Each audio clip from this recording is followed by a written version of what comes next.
Welcome to the National Council of Supervisors of Mathematics, NCSM, Leadership in Mathematics podcast. NCSM is an organization supporting mathematics education leadership at the school, district, college, university, state, province, and national levels. Its membership constitutes an international force collaborating to achieve excellence in mathematics education. Be sure to visit the NCSM website at ncsmonline.org.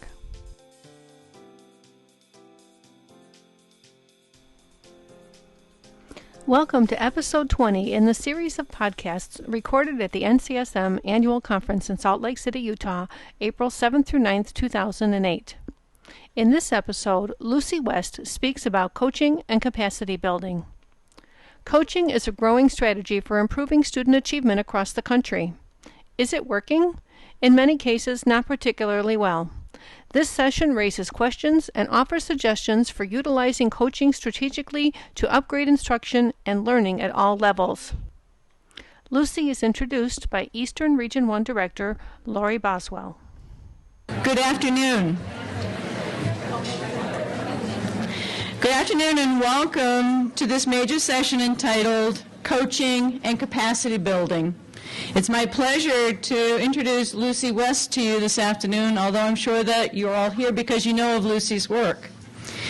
Her particular expertise is effective, effort-based instruction, and her thoughtful approaches to professional development that foster and sustain it have earned her recognition and professional partnerships internationally. She is presently a national consultant for school districts from coast to coast. Lucy's book, most current book, Content-Focused Coaching, Transforming Mathematics Lessons, is a result of collaboration between Community School District 2 in New York City and the Institute for Learning at the University of Pittsburgh. Ms. West has served New York City schools in a variety of roles as classroom teacher, mentor teacher, teacher supervisor, and administrator. A true leader in mathematics. In 1998, she became a principal investigator for an NSF teacher enhancement grant called Reconceptualizing Mathematics Education through Professional Development, and is studying and developing content coaching as a professional development practice in districts across the country. She has worked with the nation's leading experts on Japanese lesson study and designed and implemented effective American versions of this practice. Her latest work weaves together the threads of coaching, professional learning communities, and lesson study in powerful ways that build and sustain improvement in many districts in which she works. It is my pleasure to introduce and ask you to welcome Lucy West. Thank you. That was beautiful. Wow. Thank you all so much for showing up. That's really very, very nice. Well, I've been thinking a lot about this talk and changing it from moment to moment, so hopefully it's going to all stick together. But I'm having a talk with my friend Barbara on the way over on the plane. She kept reminding me, 2 points. You want to make 2 points. So I'm here to make 2 points. And here are the 2 points. When we're working in education, when we want to make change in the world, we have to look for vital behaviors. And there are basically 2 vital behaviors that if we started to pay a lot of attention to, we could possibly transform education. Now, why am I making these outlandish claims? Because they're true. Because in fact, the more we start to think differently and behave differently, the more we change the world in which we live. The tricky part right now, I think, for educators is the culture in which we're finding ourselves. And the culture in which we're finding ourselves is a little bit scary. We are living in a culture in which silence seems to be the mode of the day. And Lee Iacocca said it like this in terms of political perspective. Some of us are sick and tired of people who call free speech treason. Where I come from, that's dictatorship, not democracy. So I'm asking you to think about this. How democratic is your school or your district? I want to think hard about these ideas, because I think that for some of us, the idea of talking to each other about the hard stuff, speaking out in times like these, is a scary thing to do. I think when you have a lot of pressure coming at you in relation to testing, mountains of data and all that kind of stuff, that may actually be diverting us as opposed to keeping us focused, some of us find it very difficult to speak out. So this talk is going to be about talking and what it takes to be a leader, a courageous leader, a coach in the world of education. Vital behaviors are specific high-leverage behaviors that when you practice them, they can transform a system, they can solve a seemingly intractable problem, or they can achieve what appears to be an impossible goal. I'm going to tell you two brief stories to illustrate my point. I've been reading a book called Influencers by Carrie Patterson. She's also written books called Crucial Conversations, Crucial Confrontations, a number of books that I use with people that I work with across the country to help coaches develop particular skills. And in the book Influencers, she tells a story about Dr. Mimi Silbert. Dr. Mimi Silbert started an organization called Delancey Street, I think it's Delancey Street Settlement or Delancey Street Foundation. She did it with $1,000 for people and a dream. And I'm going to tell you about her in a minute. And the second story I'm going to tell you about is a little brief piece about District 2, the district that I kind of grew up in as an educator. Because I want to point out the vital behaviors of both of these organizations. In Delancey Street, there's two vital behaviors that everyone must abide. The first one is each person is responsible for someone else's success. And the second one is everyone is expected to confront everyone else every day about their behavior. How many of your schools look like that? Now let me tell you a little bit more about Dr. Siebert. This organization has been in operation for 30 years. It has a 96% success rate, over 14,000 success stories. 14,000 success stories. And she's gone from that $1,000 to multi-million-dollar businesses that are totally staffed by criminals, drug addicts, gang members, prostitutes, and even murderers. Her dream was to help people who had been incarcerated, who had gotten caught on the wrong side of the moral way of living, to turn themselves around and become productive citizens and capable workers. And she did it. Now, wouldn't you say it's pretty hard to do? There are no therapists, there are no cops, there are no mandates. There are two vital behaviors. Now, that's not all there is, of course, but if you look at a system and you try to say, what about this is working? What about this do I want to replicate?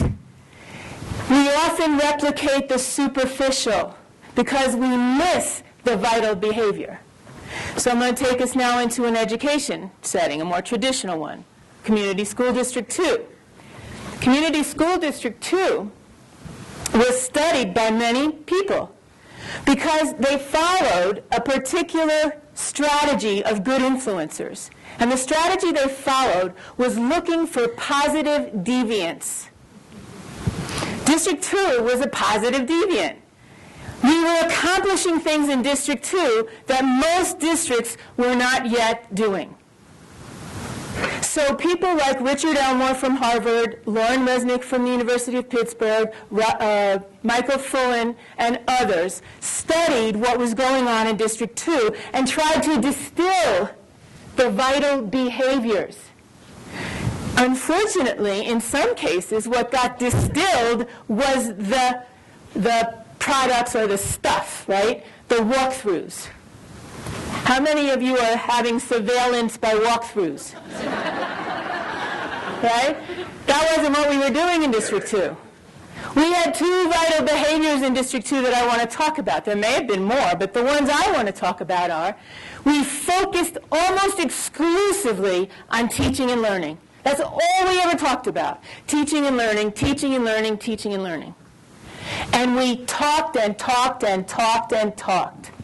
And that's the point I want to talk about today. We talked across levels, across departments, across roles, across schools, and across grades. We talked up and down the hierarchy. We talked within schools, at grade levels, in departments. We talked every way we could think of about teaching and learning. And we asked ourselves the question, who's missing from the conversation? Because a lot of times, people are making decisions for us, and we're not at the table. Have you noticed that lawyers, businessmen, politicians are making educational policy? Where are the educators? Where are we at that table? Who's missing from the table? So I want to talk about a few vital behaviors that are a little bit uncomfortable for most of us. The first one is the teacher down the hall. How many of you know about the teacher down the hall? She's the one you wouldn't put your kid in her class. You know about her? How many of you feel like it's your responsibility to make her successful? Delancey behavior number 1. How many of us have spoken to her directly and said, we got to do something here. Something's off. How come the kids in your class aren't learning and the kids right next door are? How about the calendar routine? I'm a little bit puzzled by the idea that we're supposed to teach kids how to think, reason, and problem solve while we mindlessly implement routines that have been imposed upon us. So there's some calendar routine thing that's been going around, and people are basically supposed to go through these calendar routines every day with all their kids. So I was visiting my niece, she's only teaching 3 years, really smart, energetic teacher, loves her kids, they love her, and we're planning a math lesson together, and she says, well, let me just do the calendar routine, then we could do the math. So I'm watching her do this calendar routine. It's March 31st to be exactly, Monday, March 31st, 2008 to be exact. So she said, little girl, I forget the girl's name, come on up and you take us through the calendar routine. This little girl has been in that class since September, in which they've gone through that routine every single day, and she still can't find where the date is on the calendar and where's the word and whatever. Meanwhile, there's 20 very fidgety kids who know exactly where the date is, etc. Now, that routine, when she went through all the steps, took half an hour. For what? For whom? Who did it serve? The little girl still doesn't know how to find the date on the calendar, and everybody else still does. And they're going to do that again tomorrow. And she and I talked about that. Why are you doing this every day? Well, because my administrator says we have to do this every day. Wait a minute. Where are the vital behaviors here? I want to show you a clip. This is a very hard clip for me to show you. It's hard because I'm afraid that when you look at this, you're going to demonize the teacher. And I don't want you to do that. I want you to see yourself in that teacher. I want you to ask yourself, how do my own beliefs sometimes prevent me from accomplishing what I set out to accomplish?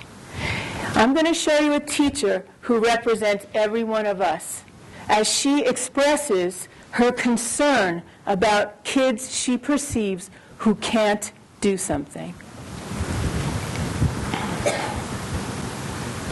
But what's the inference that you might make about, and we don't know this for sure, but it seems to me that if you say to kids, turn to your neighbor and talk, and they're not exactly doing that, then my inference might be they're not used to doing that. Right. don't know if they are or not. So one possible inference is they need some practice doing that. Because they just don't have the skills. Because the group that you had, there are some kids that are significantly low.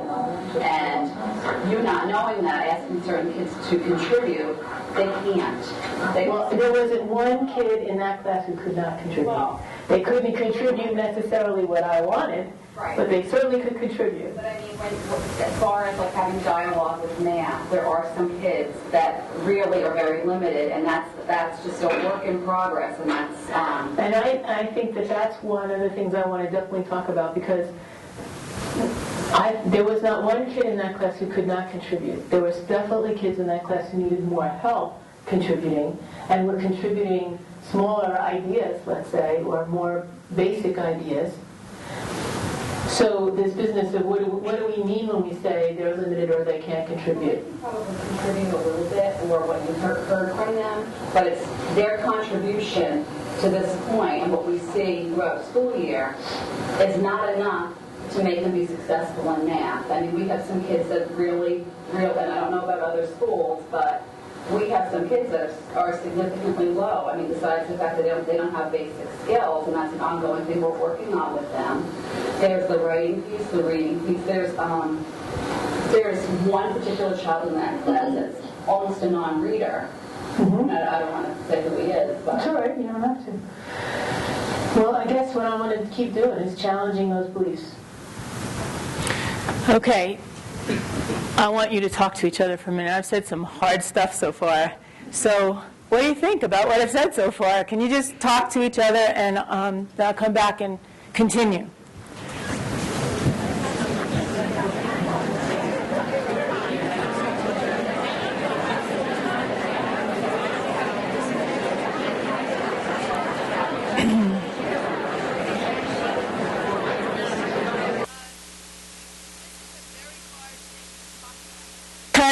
It's easy to think that it's everybody else who has that belief system. But if you've ever read a book called Blink, Think Again, we all have beliefs like that are getting in our way. And we have them at every level of the social stratum. I work in the poorest neighborhoods and districts in this country, and I work in some of the richest. And I hear those kinds of comments in some form or another across the whole spectrum. This is part of our issue. And what vital behaviors would cause us to do is question our own beliefs. And when we questioned our own beliefs, we would start to look for evidence contrary to what we presently believe, not evidence to support what we presently believe. I believe that part of the issue that's going on in this country is a misdiagnosis of problems. The problem, for example, that No Child Left Behind is trying to solve in some ways is a motivation problem. If I give you sanctions and I beat you over the head for not doing something, you'll start doing it. The problem is you have to know how to do it. If any one of us knew how to help a student better than we presently do, wouldn't we be doing it? Would you really have to hit me over the head to do it? Give me a raise to do it? Give me a raise, for goodness sakes, we're working for pennies anyway. Right? So there's something off in the thinking, and it's the thinking I want to talk about. Test scores, I've heard this so many times, it hurts. My head hurts, my stomach hurts. We can't do anything before March. We have to teach to the test. After March, we could teach for understanding. Is that really what we were trying to do with No Child Left Behind? Who's benefiting from this? And then the good experience card.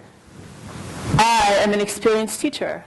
And I know about my students. And I know all these things, right? I got news for you. Learning trumps experience any day. Any day. So, what about these test scores? Test scores are a byproduct of teaching for understanding. They're not necessarily the evidence of understanding. What are we measuring anyway? I forgot. I'm not always clear. My question becomes, All right, if we have to play this game, how can we get high test scores without sacrificing what matters most? Our students, our kids' capacity to learn, their excitement about learning, their willingness to dive into learning, our learning. And then I would ask the question, why are we bothering? Who does the testing actually serve?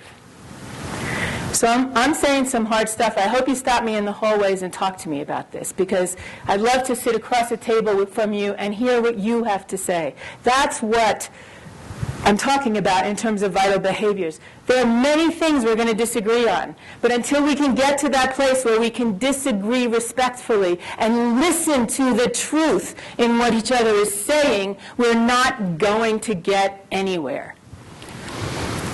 So I'm going to ask you if you know how to do some of these things, because these are learnable skills, and they are critical if you're going to be a teacher or an administrator in education.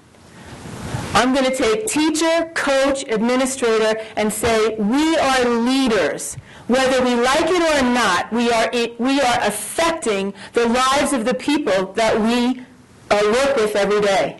So we're either doing that consciously and skillfully or unconsciously and maybe making some pretty horrific mistakes. So how could you learn to, and are you willing to, speak up when your supervisor, your superintendent, your mayor, in case in New York City, says, we're going to do this thing. We're going to hold back kids every year. Despite the mountains of research that show that's a terrible idea, we're going to do that now if the kids don't pass their test. How many of us got up and said, wait a minute, what are you doing? I didn't. Did you? How do we handle colleagues? This is for coaches now. They don't want to learn right now. I got to focus on this test. I don't want to do these strategies. Or I know a lot. I don't need to learn anymore. I'm a good teacher. Or I'm telling you the kids can't do what you're asking them to do, so let me do it my way. The question becomes, these are all the kinds of dilemmas that coaches bump into every day.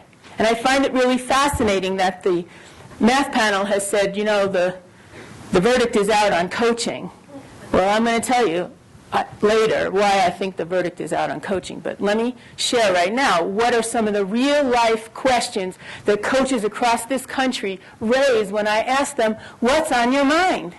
These are their questions. How do I raise the professional standards for planning when teachers think that reading the textbook and preparing the materials is planning? That's what planning is. That's what I do. That's my prep period.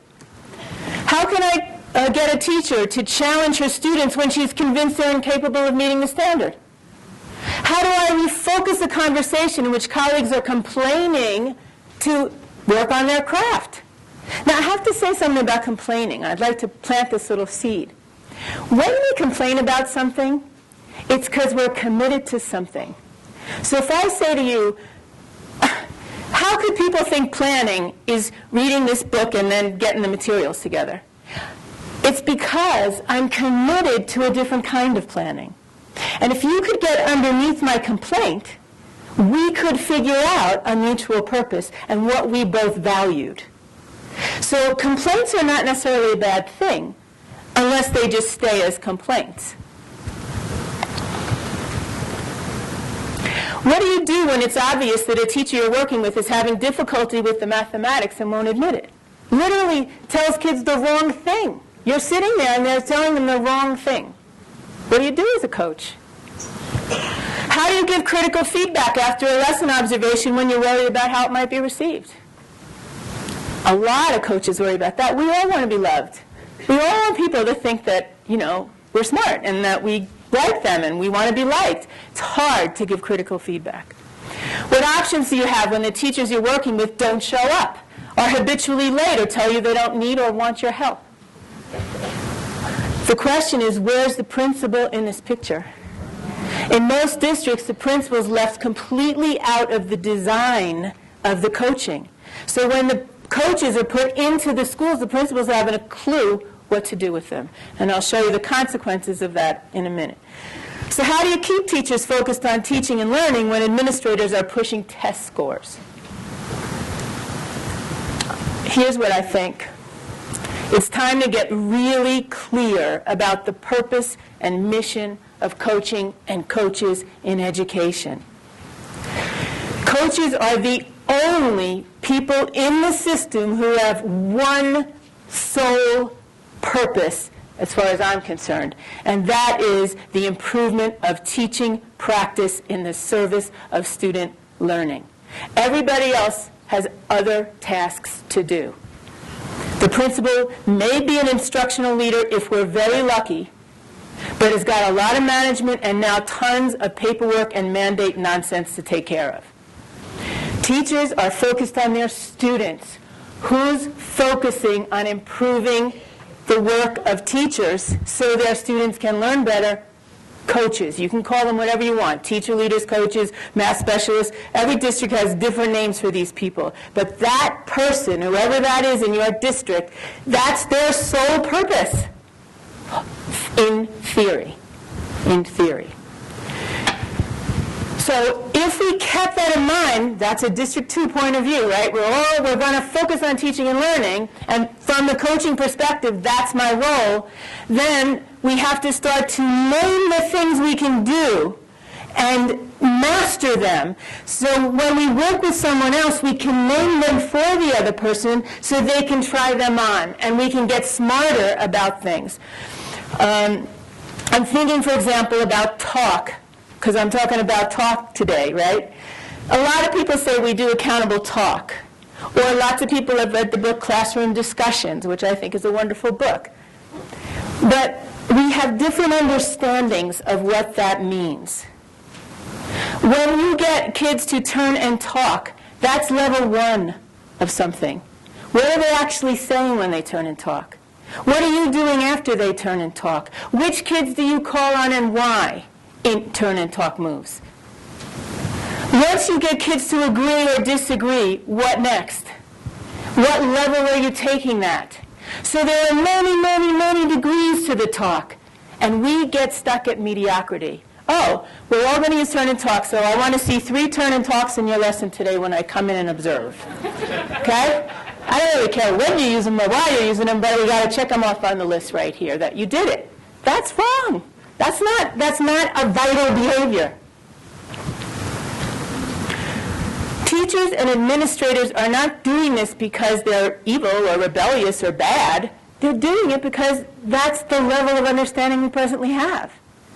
If we knew better, we do better. So we have to teach each other and invent new ways of thinking. And we can do that by staying with something long enough, a vital behavior, long enough to learn something from it. I can tell you 3 reasons to use turn and talk. Here's number 1. You know when you get that look in the headlights, like people are like, what is she talking about, right? You say, either I asked the really wrong question and nobody knows what I'm talking about, or it's time for turn and talk, so you guys could figure out and answer or think about what I'm asking you. 2, you believe one thing, you think the answer is this, and you think the answer is that. Everybody turn and talk. Which answer is it, and how do you know? Right? That's turn and talk. The third one, I got an idea on the table, and I think some of you are getting it, but I'm not 100% sure. Slow down the conversation, turn and talk. What does it mean to find the square root of whatever? Tease it out. 3 moves for turn and talk. When do I use turn and talk? It's not just turn and talk. There are purposes for it. There are times to use it and times not to use it. So we're going to look at some of this stuff in action. I've been having the absolute delight of working with Toni Cameron in Texas this year. And I'm going to show you a couple of little clips from her coaching sessions with a teacher in in Texas. This is post-conference. First time she's working with this teacher, although the teacher has been present when she's worked with the coach. So you're going to see 3 people sitting around a table. One's a teacher, one's a consultant, one's a coach. The problem they were working on had to do with how many people, how many buses. And the focus that the teacher wanted to work on was getting kids to talk. Many of her students were second language English speakers, and so many of them were very, very shy and didn't want to speak to us and whatever. And what made them think that their talk wasn't as strong as they thought it was they watched some video examples of classrooms in which talk was incredibly robust. They happen to be filmed in District 2. But the truth is, what it did is it ratcheted up the bar for the teacher because you think you're doing something.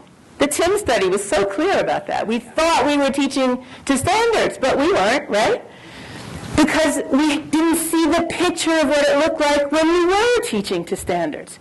Well, here's the same idea. They see this picture, and now, wait a minute, we're not exactly doing that when we talk about talk. So this business of what do we mean by when we use the same words is very important, and we spend so little time on that, and we gloss over it so quickly because we're getting to the test scores or the lesson design or whatever, and we never actually slow down and analyze what do you mean when you say whatever it is about the class. So, let's see. That one just doesn't work. So what happened in this film, and I'll just have to tell you about it, is the teacher was concerned. Here's what happened. Tony and the teacher were walking around the classroom with 25 people watching in another room on a screen. So the teacher, Tony, and the coach were in the room, and these kids were given this problem, and they were asked to make posters of their strategies. So they were working in groups. And when the teacher sat down with a group, she did what a lot of teachers do. She started asking them a lot of questions. But the questions were really about her wanting them to do it sort of her way kind of thing. And Tony was watching and listening, and she kind of pulled the teacher over to the side and said, you know what, next group we sit with, would you mind if I sat down with the kids? Why don't you tell me which group you're worried about, and we'll go over there. She sat down with the kids, and the kids were almost inaudible. You couldn't hear them. They wouldn't talk. And Tony spent quite a bit of time sitting and waiting and asking a question and giving them an idea to look at each other, and very patient, slow, tedious stuff that if you looked at, you'd say it has nothing to do with mathematics. The teacher was nervous. The kids are not talking, right? And that silence kind of frightened her a little bit.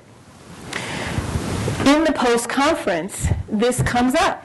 The teacher said, did I tell you, I felt really uncomfortable when you were working with the kids like that because I felt their pain, is exactly the terminology she used. I felt their pain. Tony said, their pain, all we were doing was asking them to talk. She said, yeah, but I know what it feels like to be the person who is so far behind or can't explain it or whatever, and I felt their pain. And normally her move would be to step in and rescue them.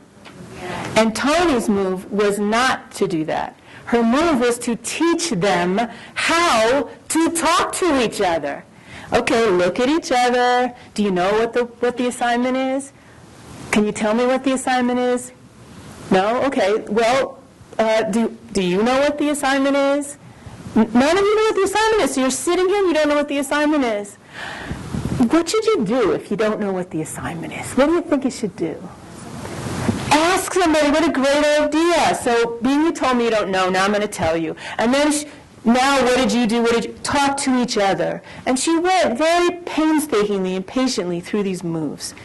And the teacher was actually able to name the moves. And Tony was able to help her see her own piece in why her kids were not talking. And that's the point. It's a lot of times when teachers say to me, these kids can't, and like in upper economic districts, they can't work on their own. They're totally dependent on me. Really? I wonder how they got that way. What are you doing that's creating that?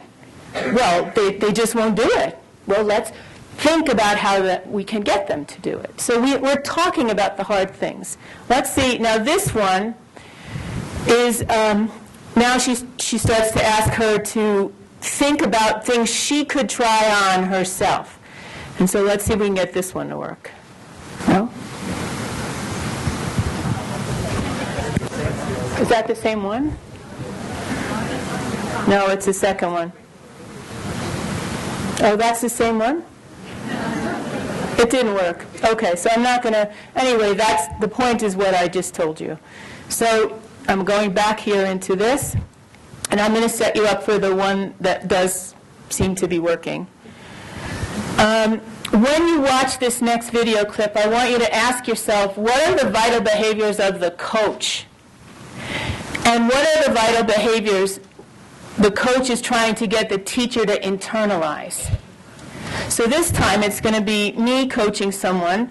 Again, this is my first session with this teacher. Wonderful, eager teacher, trying on all kinds of things, teaching about 4 years, I think. And she's teaching 5th grade. They're using, I believe, everyday math. And we got into this problem she had been working on things like 10 to the third equals 10 times 10 times 10. And I said to her, do you think kids know what 1,000 actually looks like, how much it really is? And that multiplicative notion of place value, do you think they get that part? And she wasn't really sure. And so we are going to teach a lesson to see what they know. And we're going to use graph paper, centimeter graph paper, and we're going to ask them, how many pieces of graph paper do you need if the graph paper is 19 by 25, and you want to put it together in a sort of rectangular floor plan. So we spent the whole first day, we spent the first half of day 1 solving the problem ourselves, cutting out the graph paper, trying all the different ways we could arrange it, what kids might do or not do as adults. And then we stepped back and we thought about all the issues that kids might have with this. And of course, when we got into the classroom, they surprised us. There were things we hadn't thought of. But this is before we got into the classroom. And I asked the teacher, okay, so what do you want to work on instructionally? Because we've worked on the whole math piece. We're fairly clear at this point what we think the math is.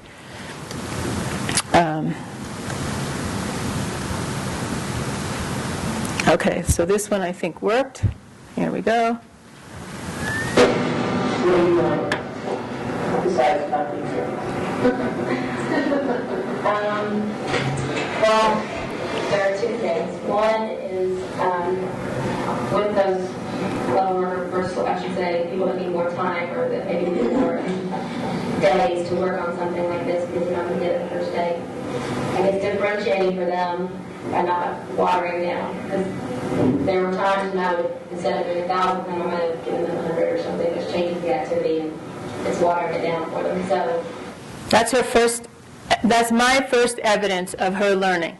Because if you heard what she said, in the past she would have made the problem easier for the kids. And through our whole discussion, she realized that's not really differentiation. That's making the problem easier for kids. Coming up with intervention strategies to help those kids. Okay, so when the kids are working, one of the things we want to pay attention to is your tendency to want to do something to help them, right? And so we're going to kind of hold you back a little bit and watch a kid. So we're pointing in the direction of the kids you're worried about. And then we're just going to watch for a few minutes or seconds or whatever. And then we'll make a plan. Is there an intervention we want to do here? You can try one, I can try one. So, but it's not going to be to make the problem simpler.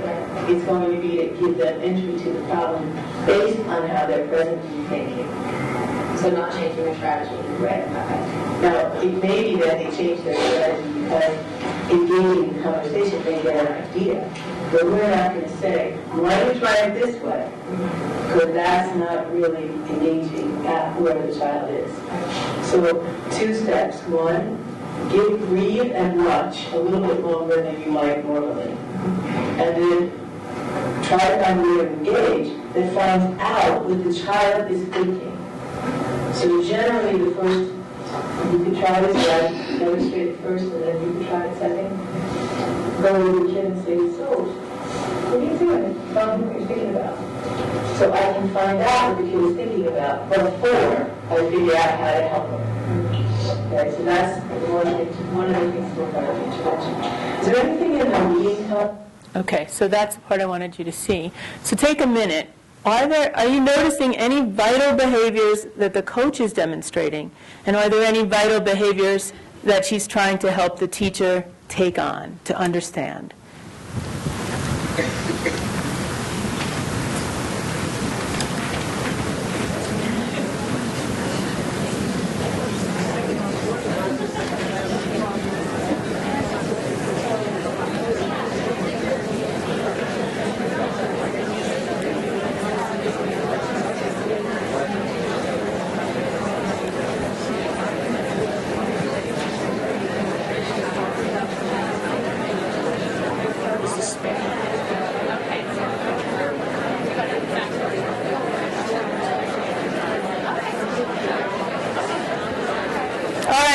Attention back, please.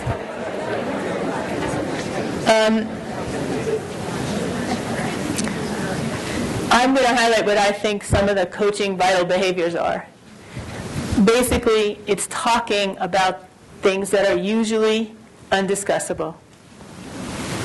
So if you're talking about, whether kids can or can't do something, that's often an undiscussable thing, and we usually are very polite and placating to each other.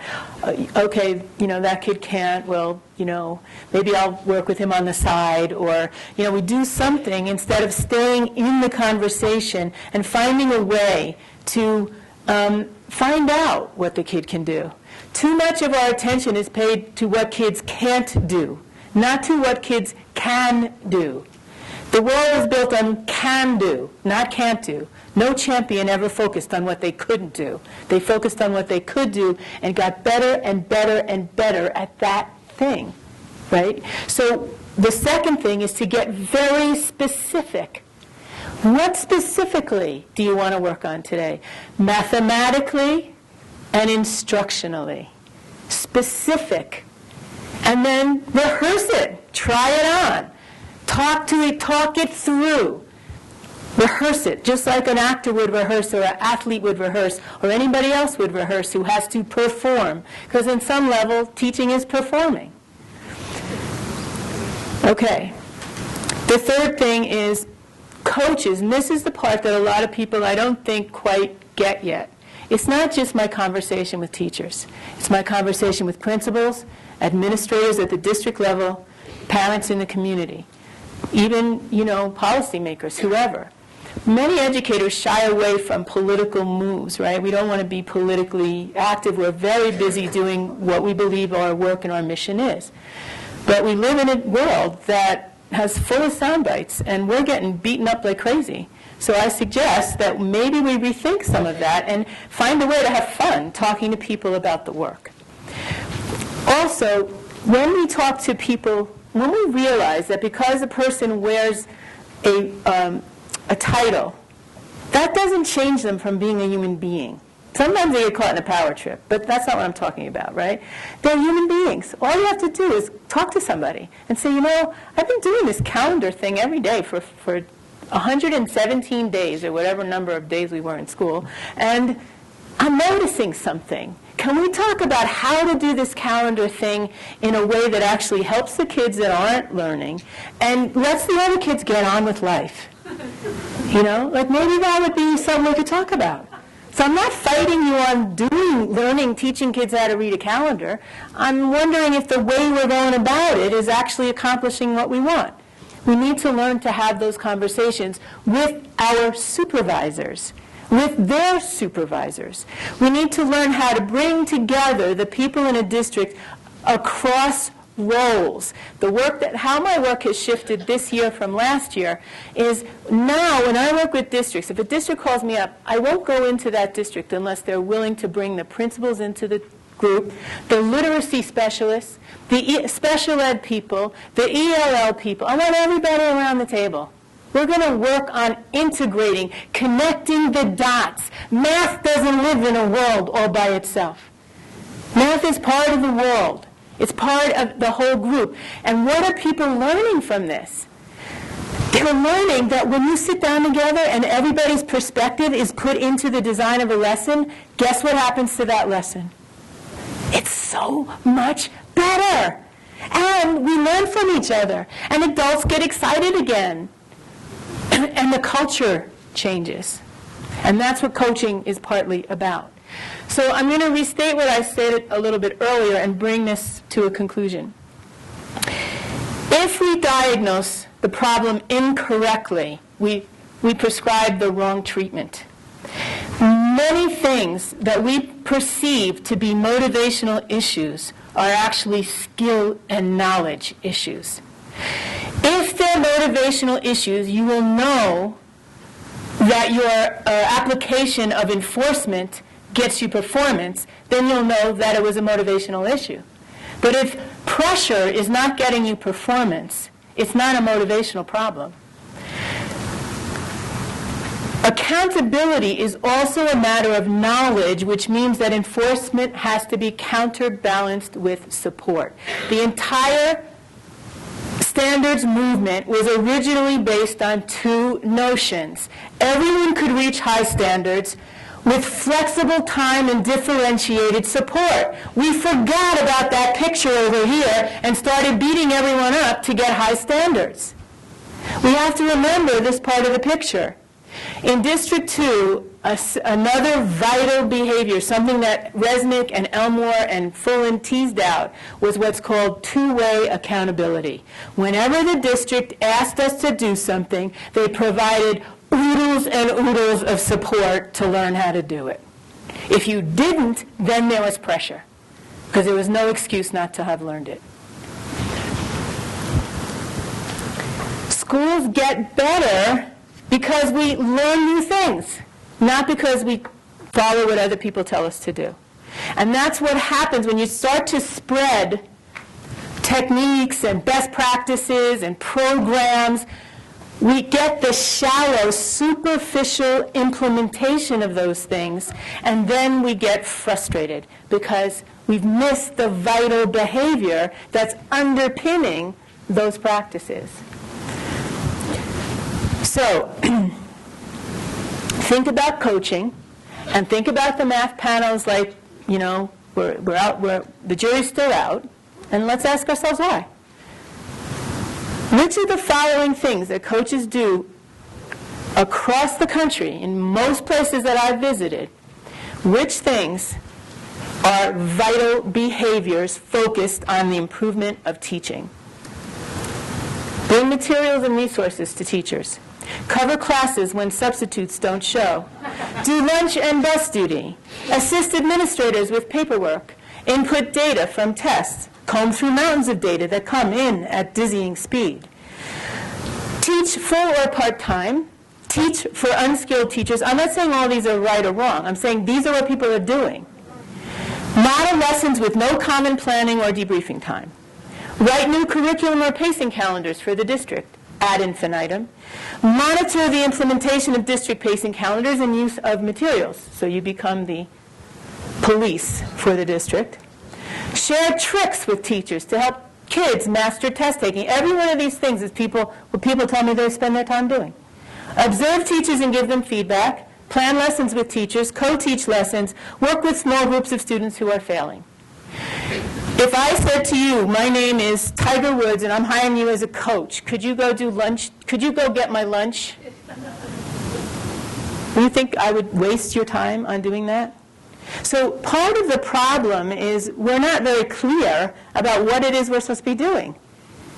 And all of those things may at some point or another happen, but they're not the primary purpose of coaching. And when you ask coaches to show you their schedule for the week, too much of their time is doing things that have nothing to do with coaching. The jury's still out on what? What are we calling coaching? Coaching in name only. Coaching is a very sophisticated process that takes skill and is learnable. The skills are learnable, but they're not doable in cultures in which there's no precedent for talking to each other. There's no precedent for helping each other teach and think together. So even if you like my method, content-focused coaching, you're always working on culture. Even in District 2, where the culture was sort of already formed, we still had a lot of all the problems that you all bump into in your districts. It's not like everybody in District 2 is enjoying this process. Do you know how many people left District 2? Tons of people left District 2 at all levels. They didn't like working that hard. So the practice that I'm urging you to think hard about and study and talk to others about is the practice of fearless talking and listening. And to learn how to listen to each other, how to ask each other hard questions and not take them personally. When I was just teaching the other day in New Jersey, a brand new a group of people, there are about 60 people in the room. We were doing the infamous brownie problem. You have 7 brownies, 4 people, how much does each person get? Literacy, math, and administrators in the room. And first of all, I could tell an administrator like that, almost instantaneously I could tell you which ones were the administrators. Guess what they were doing? They were not doing. They were sitting there monitoring or something instead of doing. So when I go over them, what are you doing? Oh, I get this all in my head. Oh, really? Well, what's in your head? You know, what are you thinking in there? You know, so we'd start, and they thought it was funny, and then we'd start a conversation. Well, 2 things happened that really are illustrative of what I want to say. One is, I was like processing the lesson, and a math coordinator for a particular district raised her hand and said, you know, this is all well and good, but most elementary math teachers, they don't know enough math, and it's really not fair to expect them to. Now, my belief system's a little different than that. Now, I got to tell you the truth, though. There's a lot of people in the field who don't know math. So I'm listening for a grain of truth here. Okay, wait a minute. There are a lot of people in the field who are very uncomfortable in mathematics. And it's not so easy to solve that problem and to pretend that it's not there. So we have to talk about it. But here's what happened. I responded something like, well, that may be part of the reason, like if elementary teachers don't know math, it may be part of the reason why a lot of people in this country are math phobic or don't know math. And she said, I find that insulting that you would say that about elementary teachers. I was like, what? So now I'm thinking, okay, Lucy West, crucial conversations, right? Don't let the lion out, right? I said, oh, really? So let me get this straight. You don't think it's important that teachers learn the mathematics they have to teach? She said, kids, they know one way, they should be able to teach it in their own style. New belief system, right? That means kids should adapt to the teacher's style, not the other way around. Okay, that's 2 beliefs that I'm listening to. Nicole, African-American woman, who when I had given the problem, did this. And she was the kind of person that I would find a little intimidating sometimes because she sort of had an attitude, right? And I'm New York, I got an attitude, but there's certain attitudes that I'm like a little more cautious around. So I went over to Nicole when she was, working, and so here's what she said to this woman. She raised her hand and she said, I got to tell you something. She said, I didn't know how to do this problem. I'm a literacy person. She said, and I sat here and I saw that problem go up on that and I shut down. And then this lady comes over to me and says, where's your work? And I said, it's up here. And she said, well, that's not good enough. And I said, well, what do you want me to do? And I said, I want you to put it on paper. She said, well, here's what I think. And I said, yeah. She said, there's 4 brownies, you give 4 people, give 1 to each person, and then you find the fattest person in the room and you give them the rest. And I laughed, just like you did. And I said, that's fair. one, but that's not going to work here because we want to use up all the brownies. And everybody wants more brownie. And I stayed right next to her, and she started drawing pictures, and she got the solution to the problem. So she said to this other woman, you know what? I got it. I could do math. I want another problem. We got to talk about the hard stuff. And people came up to me after that session and said, I'm glad we're talking about this stuff. This is not the soft, fuzzy, warm stuff that everybody thinks communication is about. Communication is hard. So I want to end with some statement that Lee Iacocca made. I think is a really interesting statement. The job of passing civilization along from one generation to the next ought to be the highest honor anyone could have. I invite you to wake up that sleeping lion who's in a trance from all the pressure to be quiet and do things you know are not passing civilization, at least the civilization I want to pass along. It's not doing that.